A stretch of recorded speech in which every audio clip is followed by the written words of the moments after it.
ये बात मेरे इल्म में नहीं थी। मेरे कान खड़े हो गए। मैंने बात की तह तक पहुंचने के लिए बेनियाजी से कहा, सर नेवल ट्रेनिंग सेंटर में एटमी मशीनरी लगाने की क्या ज़रूरत है? टंडन जी की आंखें ऐनक के शीशों के अकब में मेरे चेहरे पर जम गई। अपनी दानिश में मुझे अहमक गर्दानते हुए बोले, कैप्टन मेहता, मुझे अफसोस से कहना पड़ रहा है कि तुम सेंट्रल इंटेलिजेंस में होते हुए भी इतने बेखबर हो। वैसे पहले तुम बड़े ज़हीन हुआ करते थे। शायद तुम्हें अभी तक मालूम नहीं कि पूना के शिवाजी ट्रेनिंग सेंटर में हम क्या कर रहे हैं। बहरहाल इन बातों को छोड़ो, मैं आज दोपहर को रक्षा मंत्री से मुलाकात कर रहा हूँ। इन्हें तुम्हारी रिपोर्ट सबमिट करनी है। भगवान जाने वो क्या एक्शन लेते हैं। प्राइम मिनिस्टर इंदिरा जी खुद इस मामले में बहुत परेशान है। अब तुम जाओ, हो सकता है कल तुम्हें फिर यहाँ आना पड़े। मैं तुम्हें फ़ोन कर दूंगा। मैंने नमस्कार किया और वहाँ से चला आया। 4 बजे तक दफ्तर में काम करता रहा। घर वापस आया तो सुजाता आई हुई थी। कृष्णा भी अपने बाल बच्चों के साथ मौजूद थी। मुझसे मिलकर बहुत खुशी हुई। मेरी नज़र उतारी और बोली, भैया तुम पहले से कुछ दुबले हो गए। मैं तुम्हारे लिए पिंजरी बनाकर भेजूंगी। सुजाता ने कहा, मैंने तुम्हें फ़ोन इसलिए नहीं किया कि कहीं तुम यहाँ भी मेरा फ़ोन सुनने से इनकार न कर दो। मैंने बात को हंसी में टालते हुए कहा, ऐसी कोई बात नहीं सुजाता, वो तो सिक्योरिटी का मामला था। अच्छा, अब इसका जिक्र फिर मत करना। मैंने इसके कान के करीब मुंह लाकर कहा, यहाँ किसको बताने भी नहीं कि मैं पांडिचेरी में था। ये भी सिक्योरिटी का मामला है। सुजाता ने मुस्कुराते हुए कहा, मैं इतनी बेवकूफ़ नहीं हूँ। मैंने आहिस्ता से कहा, वैसे तुम्हारे जिन रिश्तेदारों ने तुम्हें मेरे बारे में बताया था कि मैं पांडिचेरी के होटल में हूँ, इसने बड़ी गैर जिम्मेदारी का सबूत दिया है। अगर वो तुम्हारे रिश्तेदार ना होते तो वो इस महकमे में रह नहीं सकता था। सुजाता ने मेरा बाजू पकड़ कर कहा, अब इन बातों को छोड़ भी दें। महाशय जी, माना अब बड़े अफसर हैं। माता जी लाइए, मैं चाय बनाती हूँ। माता जी ने चाय की केतली वहीं ट्रे में रख दी।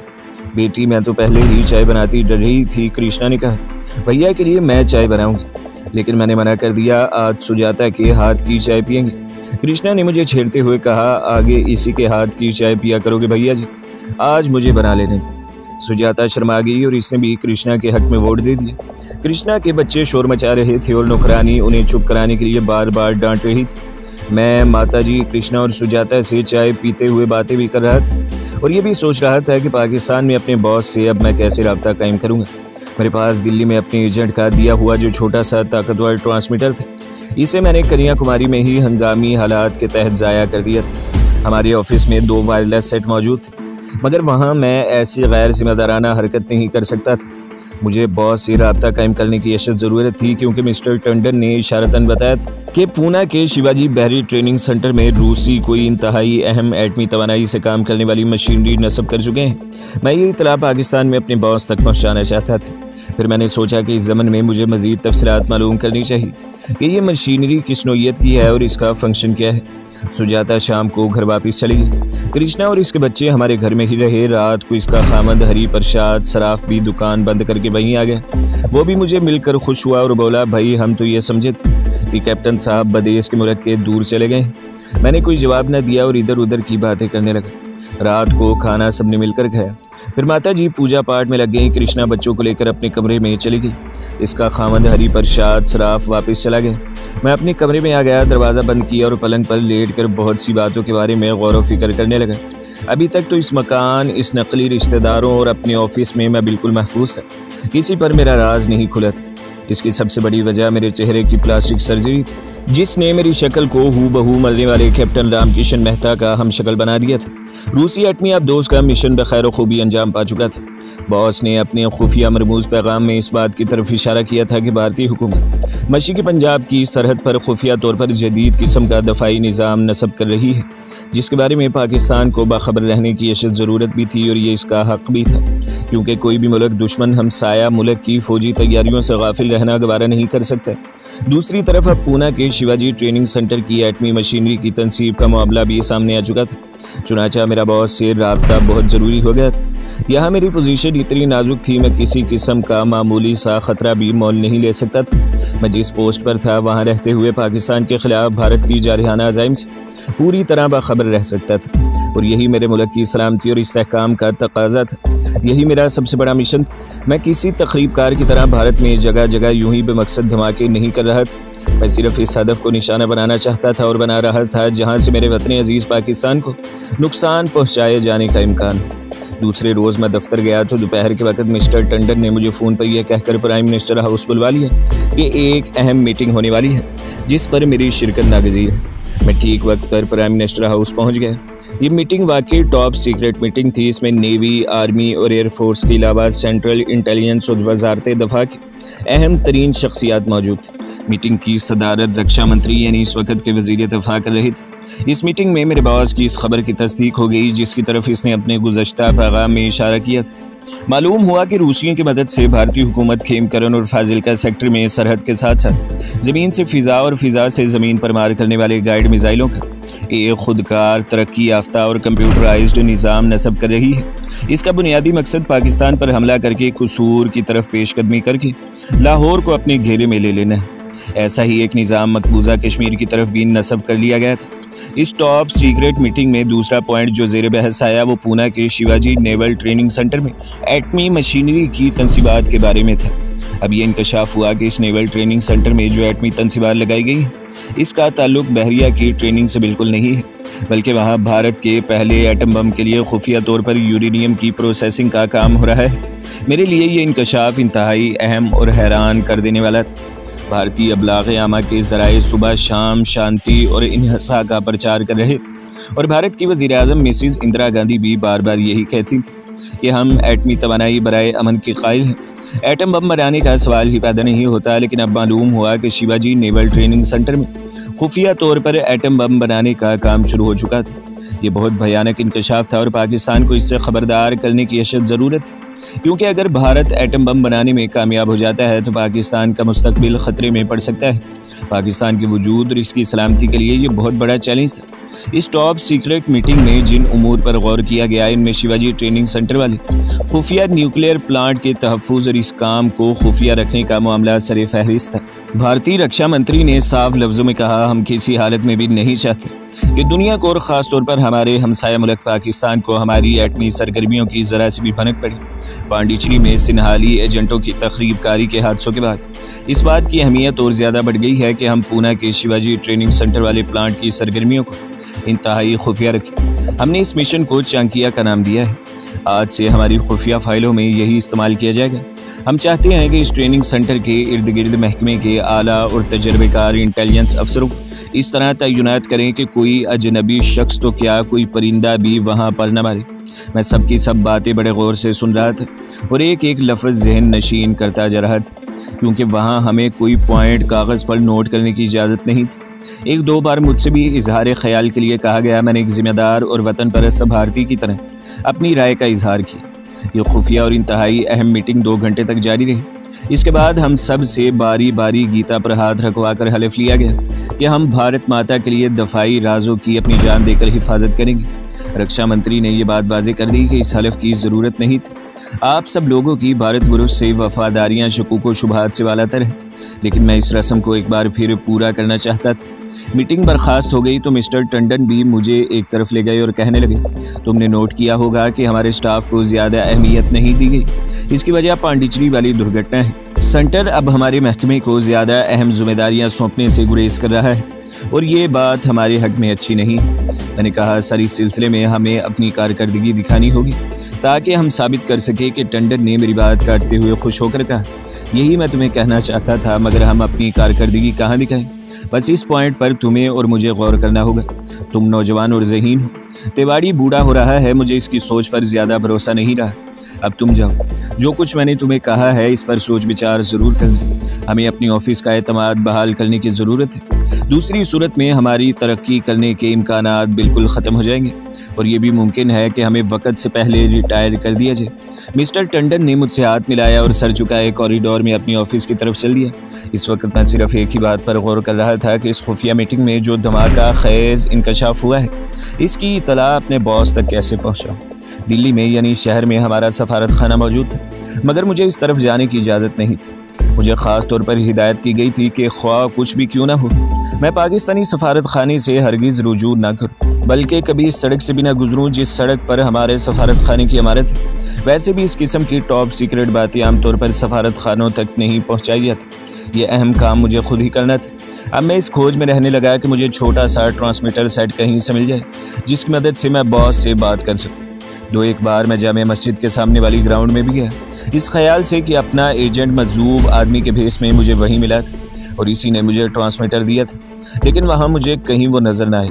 रेडियो सेट ट्रांसमीटर में तब्दील करने का फ़न मुझे नहीं आता था। हर एजेंट को इस काम में महारत होती है, मगर मैं बुनियादी तौर पर कमांडो था, अपने वतनी अजीज़ का जाबाज़ कमांडो। यही वजह थी कि मैं रेडियो सेट को ट्रांसमीटर में तब्दील करने की तकनीक से नावाकिफ़ था। दिल्ली शहर इतना बड़ा और मॉडर्न शहर था कि वहाँ तकरीबन कई महकमों में वायरलेस सेट नस्ब था, लेकिन वहाँ मेरा मकसद पूरा नहीं हो सकता था। खुद हमारे ऑफिस में 2 वायरलेस सेट मौजूद थे, मगर मेरे लिए वो बेकार थे।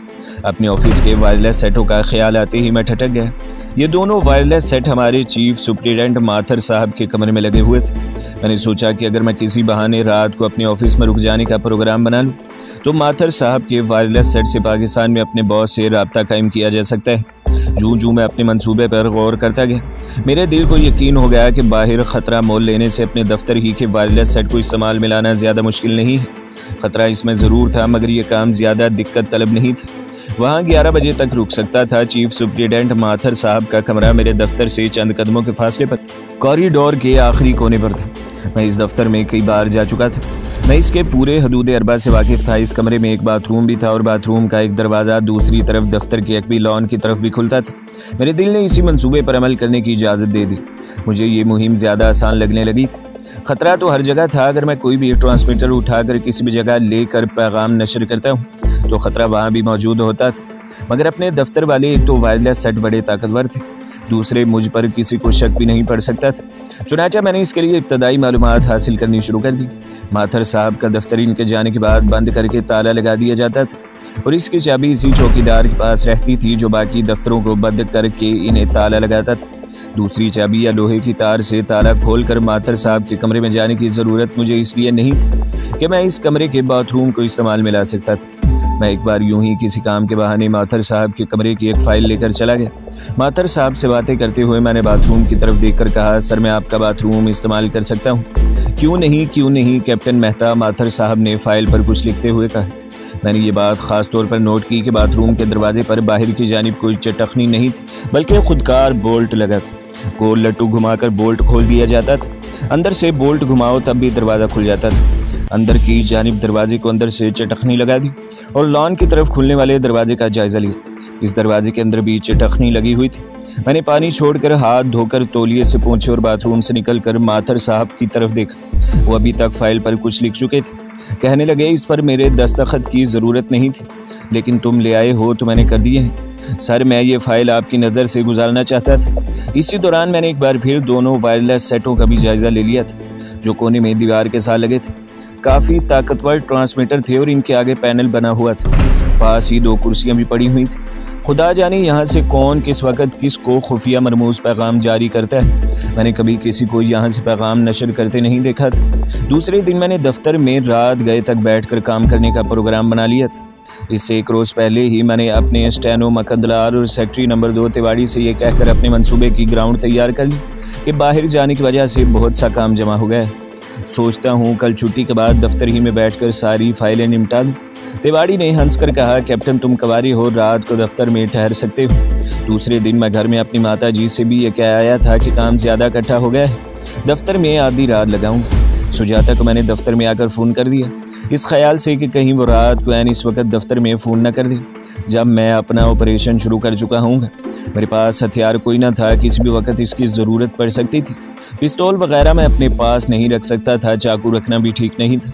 मैंने इस ख्याल को दिल ही से निकाल दिया। दफ्तर में आकर कोई 1 घंटे के बाद मैंने बहाने से अपने स्टेनो चीफ सुप्रिटेंडेंट और खैराती लाल को भी बता दिया कि आज रात दफ्तर में छुट्टी के बाद बैठकर पेंडिंग फाइलों पर काम करने वाला हूँ। इस मकसद के लिए मैंने बाज़ ऐसी फाइलों को अपनी मेज़ पर ढेर लगा दिया था जिनमें कहीं कहीं थोड़ी बहुत खाना पूरी रहती थी। वक्त बड़ी सुस्त रफ्तारी से गुजर रहा था। मेरे कमरे के आगे चिक पड़ी थी। मैं कॉरिडोर में आते जाते आदमी को देख सकता था। 4 बजने में 10 मिनट बाकी थे कि चीफ सुप्रिटेंडेंट माथर ब्रीफकेस हाथ में लिए मेरे कमरे के आगे से गुजर गए। 2 मिनट बाद मैंने एक फ़ाइल हाथ में ली और इसकी वरकगर्दानी करता है जैसे अपने ख्याल में मिस्टर माथर के कमरे की तरफ बढ़ा। मुझे मालूम था कि इनके जाते ही चौकीदार इनके कमरे को ताला लगा देता है। इनके कमरे के बाहर जो चपड़ासी बैठा था वो भी जा चुका था। मैं चीख उठाकर माथर साहब के कमरे में दाखिल हो गया। सबसे पहला काम मैंने ये किया कि बाथरूम में घुस गया। अंदर जाते ही अकबी लॉन वाले दरवाजे की चटखनी खोल फिर बाहर निकलकर आहिस्ता से दरवाज़ा बंद कर दिया। दोनों वायरलेस सेट दीवार के साथ लगे थे। इन पर एक गहरी निगाह डाली और कमरे से बाहर निकला ही था कि चौकीदार सामने से आता दिखाई दिया। इसके हाथ में चाबियों का गुच्छा था। मुझे देखते ही हाथ जोड़कर राम राम किए। माथर बाबू तो चले गए हैं साहिब जी, इसने मुझे इतला दी। मैंने कहा हाँ बंसी आज ज़रा पहले ही चले गए हैं, इनके दस्तखत करवाने थे। देखा कि अंदर कोई नहीं, खैर सुबह करा लूँगा, तुम कमरे को ताला लगा दो। मुझे डर था कि कहीं वो कमरे में जाकर गुस्ल खाने के लॉन वाले दरवाजे की चटखनी न लगा दे। मैं एहतियात के तौर पर वहीं खड़ा रहा, ये जाहिर करने के लिए जैसे मैं अपनी निगरानी में इनका कमरा लॉक करवाना चाहता हूँ। मेरी हैसियत वहाँ एक जिम्मेदार अफसर की थी। चौकीदार बंसी मेरे रोब में आ गया। इसने अंदर जाने की भी ज़रूरत महसूस न की और मैंने वहीं बाहर रहकर ही माथर साहब के कमरे में ताला डलवा दिया। तब मैं वापस अपने कमरे में आ गया। तिवाड़ी साहब जाते हुए मेरे कमरे में आ गए। कैप्टन, रात के खाने का कोई बंदोबस्त नहीं किया तो नौकर के हाथ खाना भिजवा दूंगा। अरे नहीं सर, थैंक यू, माता जी को कह आया हूँ, नौकर खाना ले आएगा। वैसे भी मेरा ख्याल है 8-9 बजे तक इन फाइलों को ठिकाने लगा दूंगा। तिवाड़ी ने कंधों को उचकाया। वैसे भारत को तुम जैसे कर्मचारियों की ही ज़रूरत है। Okay, good night. Good night. Tiwari साहब भी चले गए। आहिस्ता आहिस्ता दफ्तर में खामोशी तारी होने लगी। मामूल की आवाज़ें आना बंद हो गई। शाम के बाद रात हो गई। चौकीदार को मैंने बता दिया कि रात देर तक काम करूंगा। चपरासी को मैंने भेज दिया था। 8 बजे रात मैं उठकर वहीं संसर मार पार्लियामेंट स्ट्रीट के एक होटल में खाना खाने गया। वहीं एक भाजी और 2-4 हल्की फुल्की चपातियाँ खा ली। मैं इतनी देर से हिंदू बना हुआ था कि अब मुझे इस मुख्तसर से भोजन की आदत हो गई थी। खाना खाने के बाद दफ्तर वापस आ गया। वहीं इलेक्ट्रीशियन पर चाय बनाई और मेज़ पर पाँव टिकाकर आहिस्ता आहिस्ता चाय पीनी और अपने प्लान की जुजियात पर मज़ीद गौर व फिक्र करने लगा। मुझे रात के ठीक 10:02 पर पाकिस्तान पैगाम नशर करना था। चाय पीकर मैं दोबारा फाइलों से निमटने के लिए नकली काम में जुट गया। मेरी मेज़ पर कोई 20 के करीब फाइलें जमा थी। आधी से ज़्यादा मैंने उठाकर नीचे फर्श पर रख दी थी। इन पर कहीं कहीं अपनी तरफ से 2-1 सतरें अंग्रेज़ी की लिखकर नीचे इस रोज़ की तारीख डाल दी कि अगर बाद में कोई चेक करे तो ये बात साबित हो जाए कि मैं फ़ाइलों पर काम करता रहा हूँ।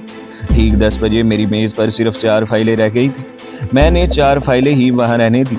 मैंने सिगरेट सुलगाया और कमरे से निकलकर दफ्तर के बरामदे में टहलने लगा। मैं चौकीदार को देख रहा था, वो किस तरफ होगा।